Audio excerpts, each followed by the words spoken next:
So I got sick again this week because that's apparently just going to be my life this winter.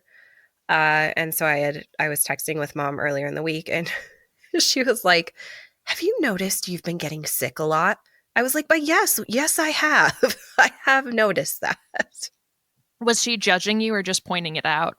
I think she was just like sweetly pointing it out. And then she was like, "Do you think maybe you need to get some blood work done?" I was like, I mean, most of the time, yeah, probably. Probs, yeah.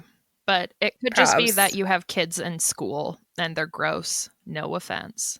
No, they are. No offense taken. Yeah, it just, and I feel like it kind of comes in waves like that. Like I'll have a winter where I don't get sick at all. Yeah. And then a winter where I seem to get sick all the time. And apparently I'm having one of those winters. Well, I was just about to ask because you do sound sick. Yeah, so I'm sorry, I'm nasally, but guess what, guys? This episode, it's not going to be great anyway because what we're discussing is just a dumpster fire.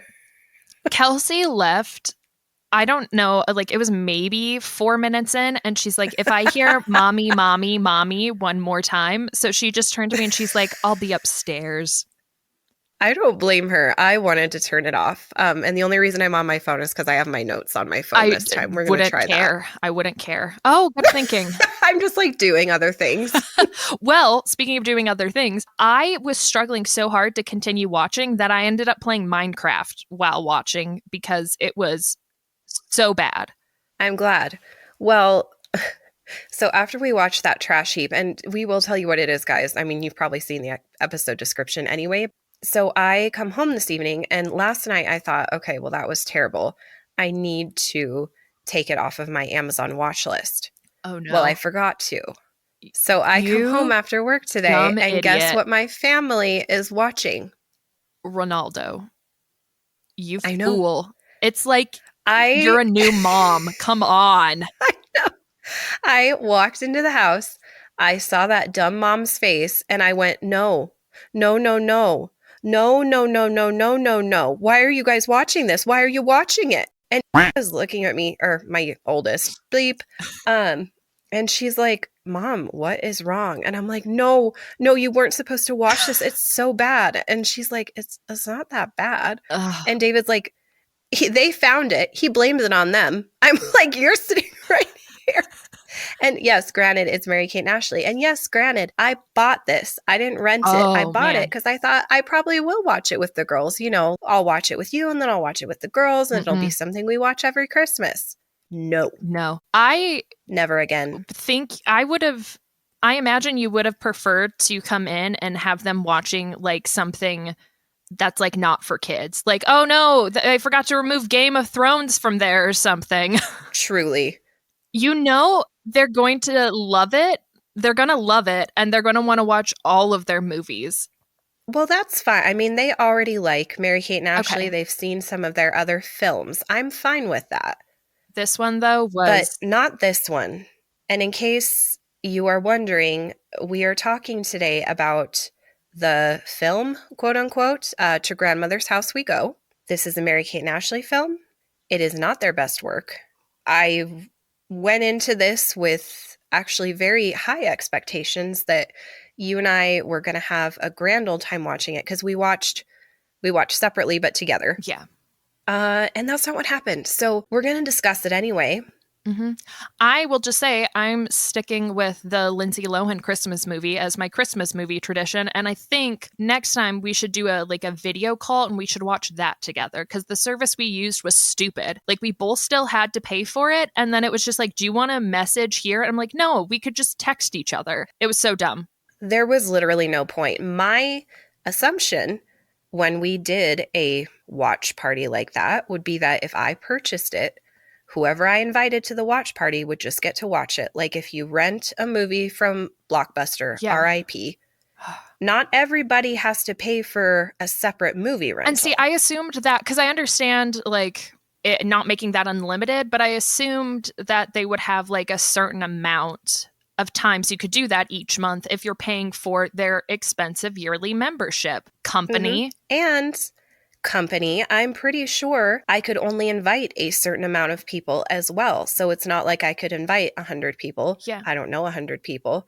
The whole thing Was stupid. was a negative experience. It really was. And Yeah. we're going to talk about it.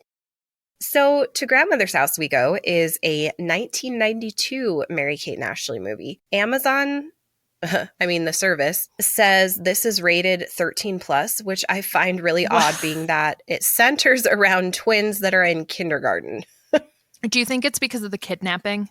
It's probably because of the kidnapping, because spoiler alert, this is a kids movie with kidnapping and other felonies, I think. Felonies. Yeah, stealing somebody's mail is a felony. There were felony themes. So many plots and too many. So many. There were so many, and at the same time, none at all. Yeah. It was like there were a lot of plots, but none of them were good. Like a really sad salad bar. That's been out for too long. Mm-hmm. This is Mary-Kate and Ashley's first film, and it shows. Like, we're talking first before the Adventures of Mary-Kate and Ashley detective movies. Like, this is first. Loved those. It was written, produced, and directed by Jeff Franklin, and he is also the creator of Full House, which obviously the twins were on, among a bunch of other notable titles that I didn't write down. So there's really no excuse for how terrible this is. Because that was something, too, where it wasn't just that, like, the acting was bad, like, the writing. I remember it was yesterday. It was yesterday. But I had this thought multiple times of, like, why is this writing also so bad? Yeah, and you're right. Not even the first half, 75% of the movie is just those twins fucking annoying the shit out of their mother and me. I mean, just being little stinks. They should have, last episode, how we were talking about the slut shaming that happened at my middle school and also probably high school. They should have just shown this movie. Nobody would want to have sex. Like, if you knew it was a risk that you could have these children, like, that would have worked. That would be the best abstinence program. Agreed. Why don't we just show horribly annoying children to teenagers and be like, do you want to wake up to this? Is this what you want? Yeah, it should just be. The answer is no. They sometimes, I don't know if they still do it, but they'll give, like, two kids, like, an egg or a doll or something like that. I'm like, no, you should just have them babysit. Truly, it was... Oh, I understand why Kelsey left. Okay, I have no trivia questions. Partly because you and I watched this together. Yeah. Partly because I could find no other interesting facts to turn into a trivia question. The premise is that single mom who works too hard. Oh, sorry. God damn it. No, you know what? No. Does she love her kids? I only put the who works too hard, so I'm sorry. I was really focused on my Tommy J's. Wow. Okay. Single mom who works too hard, Rhonda, is raising her twin girls, Sarah and Julie, alone by herself without a husband. Go ahead. I like that she mentioned that her husband, she had one and he left. I imagine they did that to clear up that this wasn't like a teen pregnancy or something, that these weren't children out of wedlock. Very good point. Yes, it's like, no. She was wedded. She deserves your sympathy. She deserves your sympathy. Yes. No, I truly feel like this. I would also, because I was born in 92, I would like to hear from somebody who remembers existing in 92. Was Rhonda still like a popular name? I guess it would have been earlier than that, like 70s or 80s. Can somebody let us know? Rhonda, as she has to be in like her 20s. Yeah. Was Rhonda... But I suppose, like you said, she would have been born in like the 70s. And I feel like Rhonda was a very 70s name. Mom, let us know. Mom, write in. Have you noticed how Mom has gotten like a little sassier with her feedback? Oh, she's so sassy. Like before, it was about how great we were, and now she has like notes and corrections. I just wanted to say. Yes. We always know when she's listening because we get a text from her to the both of us. It's like, I had some thoughts. Yeah, so regarding this. And then it'll be colon, and then there'll be multiple paragraphs. Yes. So Rhonda from the 70s, in the 90s, gets hit on constantly by an FPD driver named Eddie, who is a sleaze disguised as a good old boy who just loves Westerns and Roy Rogers. That, when I was like, oh God, they're making him the love interest, are they? I was so pissed because he is so gross. She's made it very clear. He's terrible. She's made it very clear, and this is so fucking 90s, like rom-com, of she's not interested and it doesn't matter. No. It doesn't matter, and he's just going to keep being sleazy until he wears her down, which happens. Yeah, I was going to say, spoiler alert, it happens, but they disguise his slime balliness with the whole, oh, he just loves Westerns, and that is supposed to make him, I think, like cute and innocent, and again, the whole good old boy type personality. And he's not. He's gross, and he's aggressive, and he doesn't listen to what she wants. Yeah, and then when he finds out she has kids, he acts real weird about it.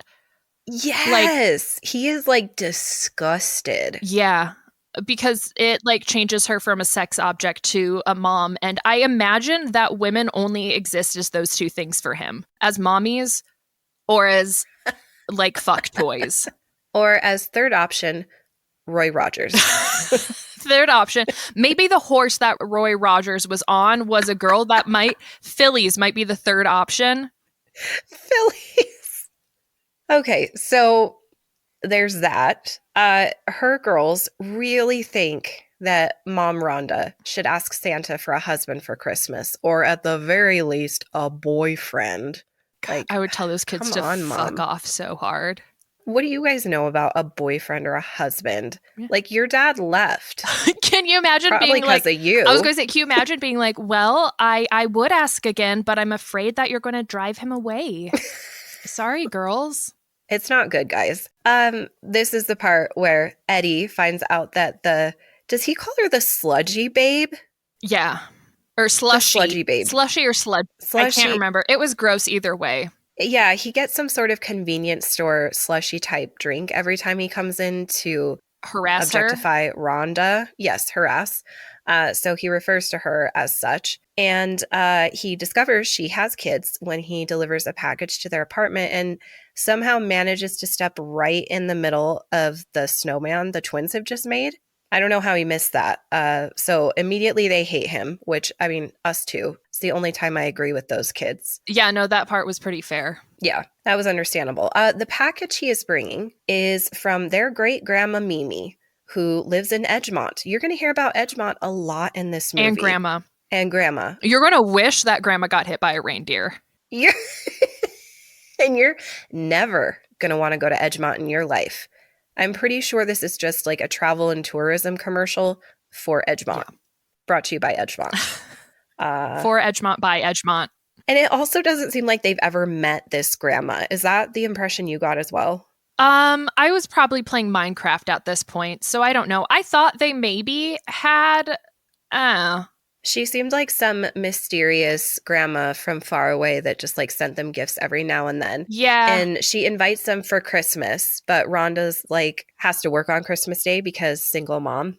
And she hasn't told the girls yet, which is like, when were you going to tell them and who was going to watch them? Can I tell you what really pisses me off about this film? Of course I can, because that's the entirety of our podcast. Mm-hmm. Go. She is telling the babysitter how, like she's like, oh God, I have to work Christmas Eve and I haven't told the girls and blah, blah, blah. And what I don't get is what would have solved everything, what would have given her a little bit of a break, what would have let her work on Christmas Eve and the girls to get Christmas time. Why not just send them to grandma's house like a couple days early and go up there on Christmas? That's what drove me crazy. Cause I'm like, you're not going to be there for Christmas Eve anyways. You're not working Christmas. Why not just like December 22nd, 23rd, yeet those kids up to Mima's or whatever the fuck. Have a few days off. Yeah. Have a few days off. And then hope Mimi hasn't murdered them and go up there for Christmas or go up there Christmas Eve after your shift. This is what I did not get. It made no fucking sense. Well, that's what made me think that they didn't know this grandma very well. Who cares? Well, I mean, just because she's the grandma doesn't mean she's well, a good it seemed like the daughter knew her well enough. Well, I mean, yeah, it's the grandma, like it's their grandma, but it's like oh, I wonder Was that the mom's grandma and their I great don't know. We grandma, or didn't was get it the that mom's lore. mom? We didn't get that lore. What I'm saying though is it seems like she knew her well enough and the kids knew of her and they went on their own to go spend time with her. Why not just have them go there, have a couple days to breathe, work the stupid day that is when I was like, I can't. And that's very early on that's revealed and I was furious. I'll give you that. I think the reason she couldn't do that is because she is a single mom and she has to do it all herself. Because if she doesn't, then she's a bad mom because 90s. She can't have a break. Does that help? Yeah, that helps a little bit. But I'm like, your husband already left you. So obviously you fucked up in like 90s world. So you might as well just keep the ball rolling and give them to Right. Mimi, Mama. Mimi Ma. Mama Moo Cow.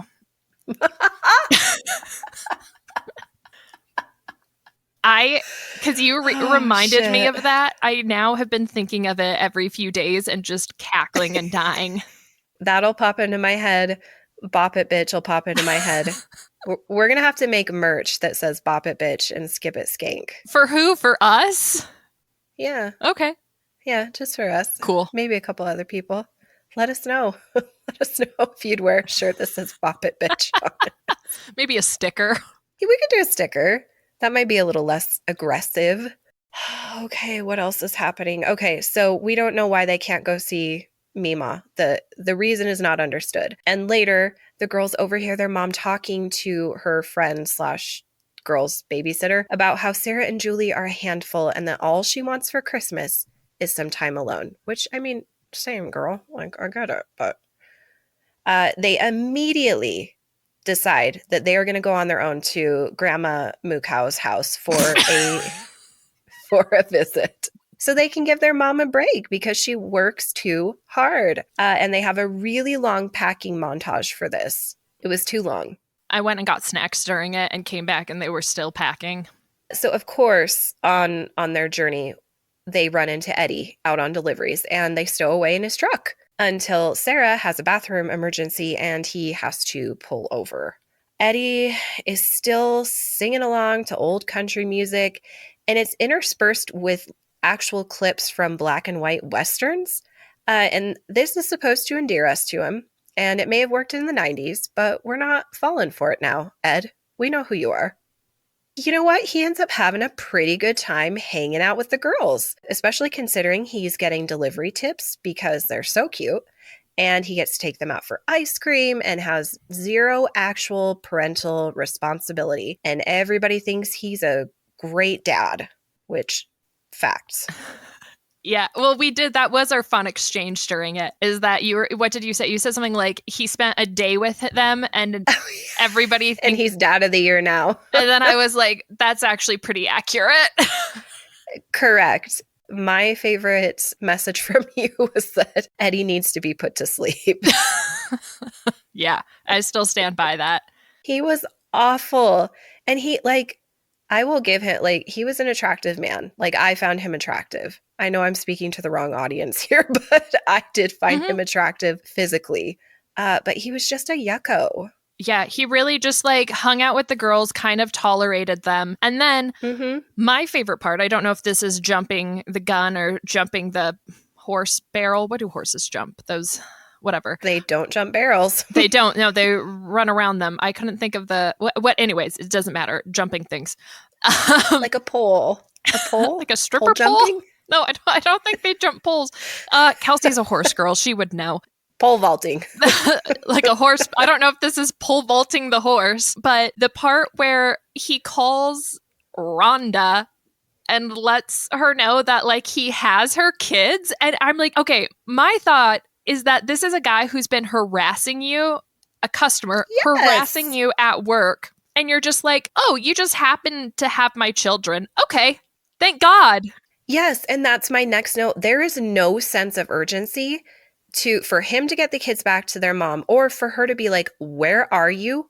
I am coming to you. Do not move. I'm calling the police. She's just like, oh, I'm so glad you have him. Just, bring him by whenever. She's treating him like it's established that they're friends and they're not. No. He really is just a customer that comes in and like sexually harasses her, but it's the 90s. So it's just like, just that guy. And her response is so absurd because I was just thinking if one of your customers or something like that, when you worked at the pizza place, no, you didn't have kids Pizza then. slut. Pizza slut. But No, can I you didn't. imagine just like, I mean, that's what it is though. It's like a regular coming in and just being like, oh, I found your kids. I know they're missing. I found them. I don't have anything to do with it. So don't worry. And we've been hanging out.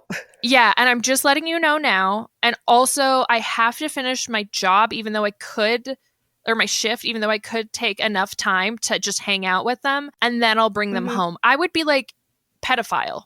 Absolutely. Like, You're why are grooming you them. hanging out with my kids? Why did you wait to call me? Why are you hanging out with them? Did you already kill them? Yeah. Like, no, none of it makes sense. this could have been a Lifetime movie that mom watched and fell asleep to, and then I saw and was traumatized by. You know what? And it probably should have been. That would have been a better lesson, honestly, than, hey, girls, if you stow away on a stranger's truck who's been harassing your mommy, you will eventually, again, spoiler alert, make it to grandma's house like you wanted. You'll get ice cream along the way. People will give you money, and it'll be great. It'll just be great. Goodbye. Yes, I had a huge issue with that. And finally, Eddie does bring the girls back to their mom, except, and this enraged me, this was fucking stupid, and it was only so those bandits could be a part of this. Yeah. So he brings the girls to the apartment, except instead of just walking inside the apartment with them, he locks them in his truck. Why? Why? It's so, like, obviously, as you said, it's plot device so that the bandits can attack, but it is so kidnappy. I want to see this movie with like horror music. I want to see a cut of it. I want to see it recut where it's turned into a horror movie because it is so creepy. It's bonkers. When he locked them in that truck, I was like, you're at the apartment. Why can't they come in with you? And again, the mom, I mean, I would be watching out that window, waiting for that truck to pull up, and I'd be on my feet outside getting those girls. But no, he gets whacked over the head by some old lady who's one of the FPD bandits. Because FYI, there are FPD bandits that are robbing these delivery trucks. What does FPD stand for? I meant to look it up. Do we know? I was guessing it was because they couldn't use UPS. Or what's the FedEx or something like that. I don't know. So it's just like a delivery acronym, we think. Yeah. It's just he's just a delivery driver. Yeah, turns out the bandits are on a power walk, literally. One of them is played by Rhea Perlman. She's like a real actress. And Jerry Van Dyke.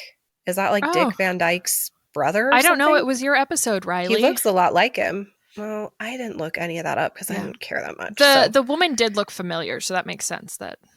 She's been in a lot. Oh, I just remembered what she was most recently in. Yeah? She played Ruth in Barbie. Oh, shit, really? Yeah. Well, that's her. But I mean, she's been in a ton of stuff. That's awesome. So yeah, these bandits knock Eddie, our hero, over the head, take off in the truck, don't realize the girls are in there. Uh-oh, we've kidnapped these girls. They think that they're going to get a reward for finding the twins. So they turn this into an actual kidnapping / ransom situation. And they tell the girls that they are going to take them to their grandma's in Edgemont. Once again, this is another thing that's super creepy because I feel like people committing that kind of felony would probably kill them. And they might look like grandparents. Yeah. It's all very, it just gives such bad mixed messages. I don't like it. Here's where I get to my, well, not that there haven't been so many red flags, but my big red flag for a man is if he has a personal shrine to Roy Rogers, complete with a mannequin in the corner, that's a red flag. Yeah. Eddie has this. He shows it to Rhonda, and he also mansplains what the city is to her. Did you notice? Yep. Yeah. He's like describing how much he wants to be just in the country, hence all of the Western stuff. And he's literally explaining how the city is different than the country. And she at one point actually acts like she doesn't understand. So you know what? I guess maybe he had to explain Maybe he had to it. break it down for her. Yeah. Oh, I He hated it also so brings much. up, like, the kids are gone and he just keeps bringing up money. Oh, Yeah, yeah, because because he has a lottery you forgot ticket. one of the other plots is that God. when he was hanging out with the children and not returning them to their mother, yeah, he got a lottery ticket and then had them pick the numbers, and it was their birthday. And then he Because he's realizes, a dad now. yeah, he realizes the lottery ticket's on them. So he's just like really concerned about the money while the children are with felons. And Rhonda is sort of Yeah, I upset. was going Like, to she's say, kind of being upset. Rhonda seemed like your kids forgot to tell you that they signed you up to make cupcakes the next day.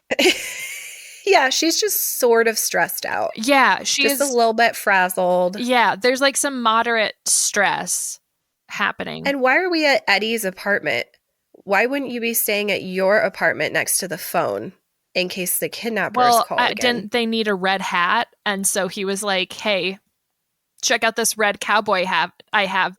Like they did, but he could have gone on his own. Instead, she's like on some weird like Tinder date with him Yeah. where she has to go look at his shrine and, oh, he's given me a gift I don't really want. And she's sort of just like hanging out, waiting for the night to end and sort of worried about her daughters. Yeah, no, it was really like lackadaisical. It wasn't just like, bring me the Yes. fucking red hat.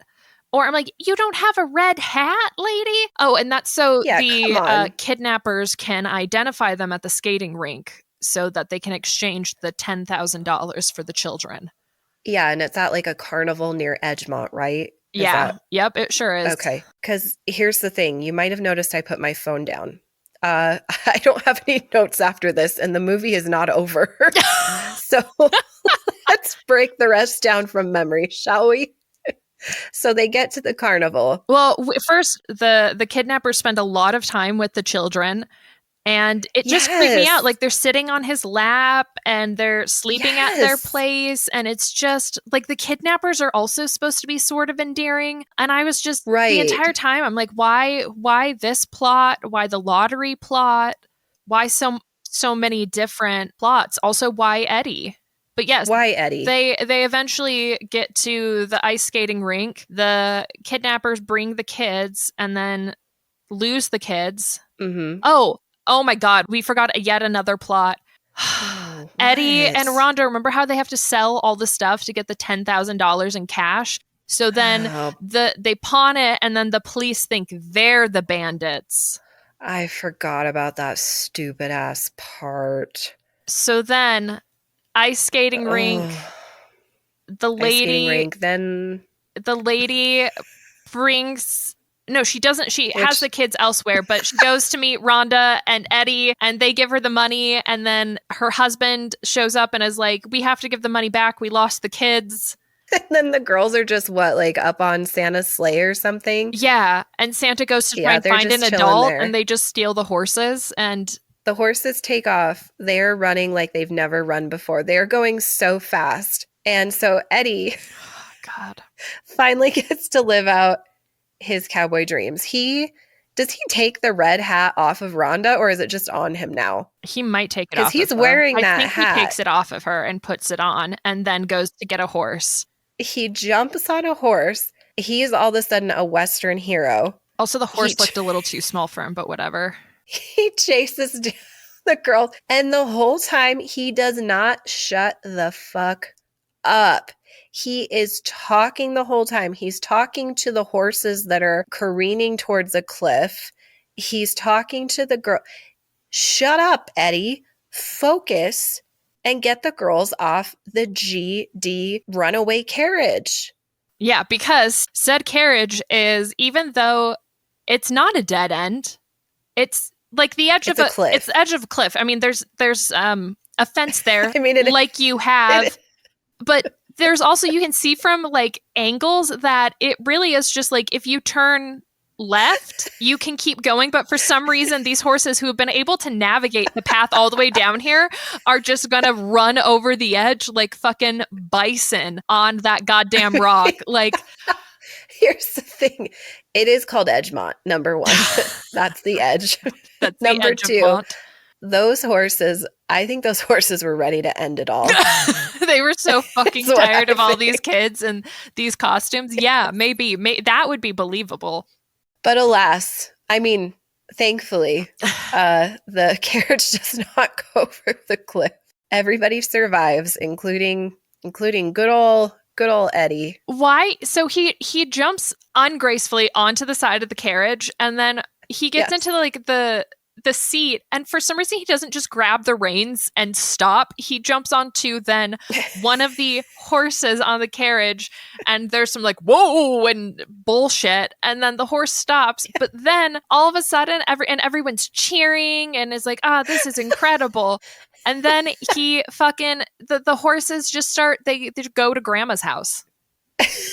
Again, instead of bringing her children back to her, he rides right past Rhonda with her goddamn kids. And she's just like, where are you going? And then she chases, she pretty much just follows them. They arrive there. Suddenly, like, this is supposed to be, I thought, like, in the city or, like, right by it. But all of a sudden, there's a log cabin and Mama Moo Cow comes out and is just like, run, children. And they're excited to see her. So they know her. They recognize her. No, Sid, they've been excited to see every stranger in this movie. That's a good fucking doesn't tell me point. they know her. That is so true.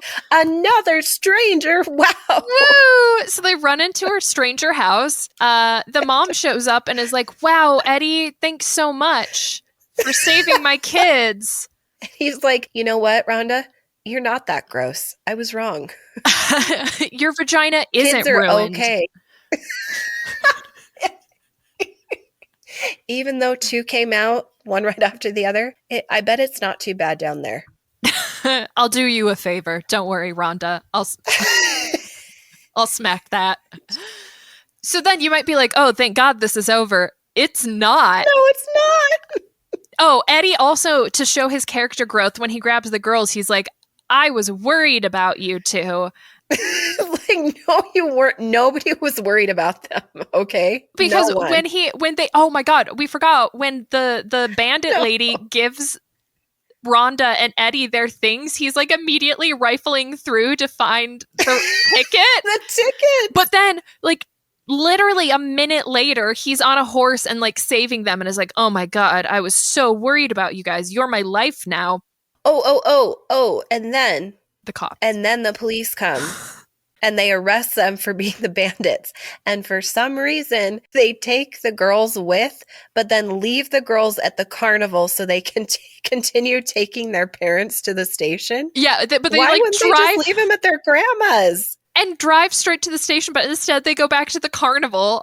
There's a group of people there. Finally, the real bandits are like, we're bad guys. So they go and they say something about how it's going to be like 3-ish years. And I'm like, kidnap, like 1, felony of package theft. And then 2, you kidnapped and held children for ransom. That's not 3 years. But listen, the justice system is fucked. They probably will only serve 3 years. True.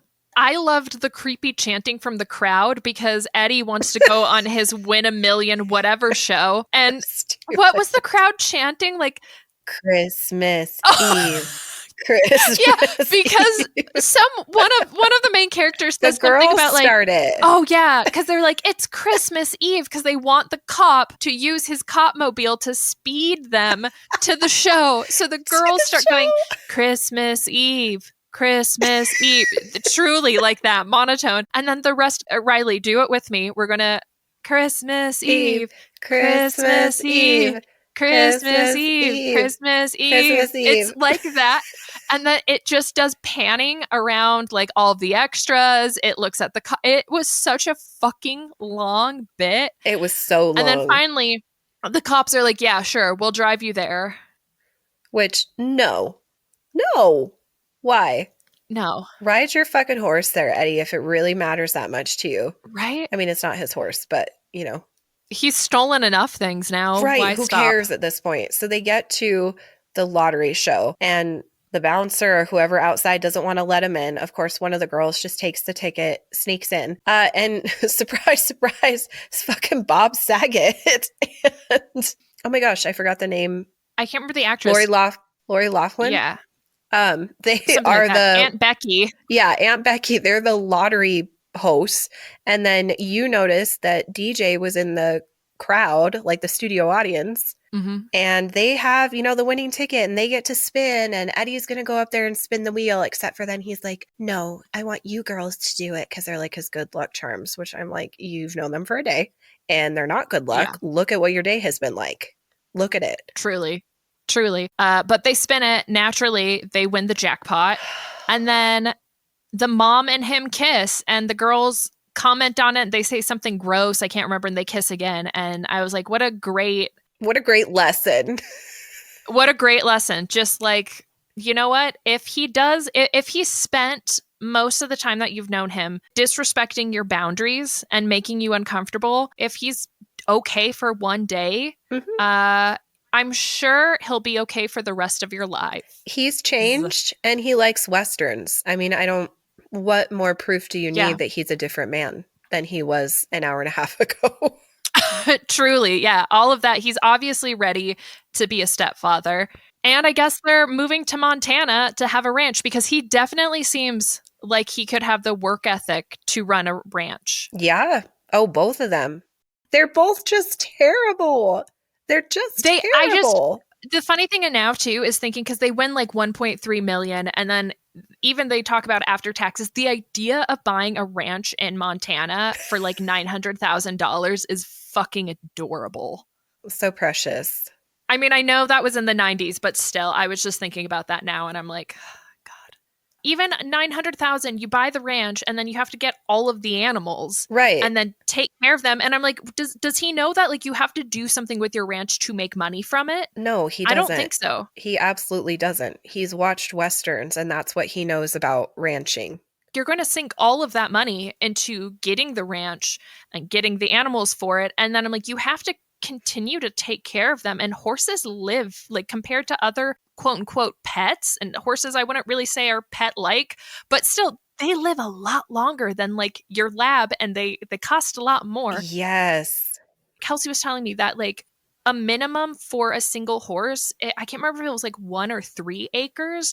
And then you have to add that on for every other horse. And because horses are herd animals, you want to have like a minimum of 2, but preferably more than that because that's like otherwise they feel a lot of anxiety because it makes them feel safe to be in a herd. So Kelsey was like, when we've talked about we'll never be able to afford horses, but when we've like daydreamed about it, she's like, well, like 2 would be expensive, but like I'd like to at least have 3 because they feel most comfortable in a little herd of nay. Oh, they need a little triangle. Yeah, they need at least a triangle, and that's that's a lot of money. A lot of acres. Yeah. A lot of money, a lot of acres. Yeah, he knows nothing. And you're right, they live a long ass time unless they're trying to off themselves over a cliff, which his would probably do. So or push him over. They would just like run towards the cliff, stop real quick and yeet him over. Fling. Also, not 1, it's 2 to 4 acres per horse. Oh, okay. Well, in conclusion, does this hold up? No, it's really bad. It's really bad. It probably didn't hold up then. It probably made the 90s sadder. Yeah, I was going to say, I mean, 92 was real early 90s. So I unfortunately understand how this was able to be made and celebrated, but it was still really pushing it. I already feel really like I already get some like depression and anxiety around Christmas. And I'm going to say I feel attacked by this movie because it maybe made it worse. This didn't help. We'll watch the Lilo movie. We'll get back on track for this holiday season. It'll be okay. We can do this. Okay. We can salvage it.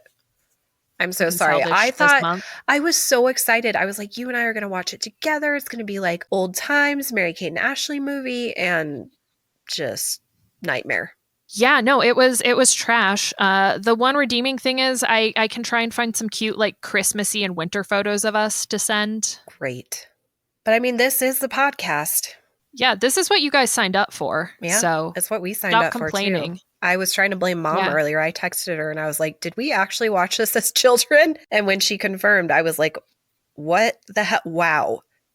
And she was like, I know. I said, I mean, I know this is what the podcast is, but I'm really angry at you. I was like, this is your fault. How dare you How have dare let us you? watch this age-appropriate bad movie when we were kids, and then not tell us not to watch it again as adults for our podcast. Well, no wonder she was like, so I had texted her the night we were originally going to watch it. And I was like, hey, we're going to start watching this. Do you want to watch with us? Because she had originally said she wanted to. And she was all like, I actually might go to Walmart or just go to bed. And I'm like, now I'm going, did you know? Did you remember how bad it was? And we're like, I'm not watching that. I love how she just picked, like, it was Walmart or bed. Like, she couldn't think of any real excuse, so she just picked two options, viable options. I mean, in her defense, she does go to Walmart a lot in the evenings. It is that insomnia. Yes. So I'm not saying you were lying, Mom, but did you know how bad this was and did not want to put yourself through that for your children? I just wish she loved us. She's such a Rhonda. Ugh, that Rhonda energy.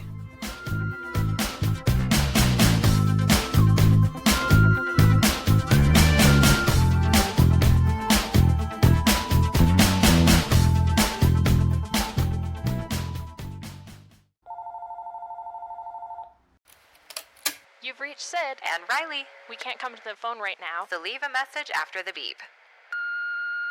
Ruining Our Childhood was filmed in front of a live studio audience. Psych. But it is produced by us, Riley and Cassidy. With music by Joseph Tuna Medish. You can follow us on Instagram at Ruining Our Childhood Pod. Or send us an email at ruiningourchildhoodpod@gmail.com. Support the show through our Ko-fi account, ko-fi.com/Ruining Our Childhood Podcast. Later.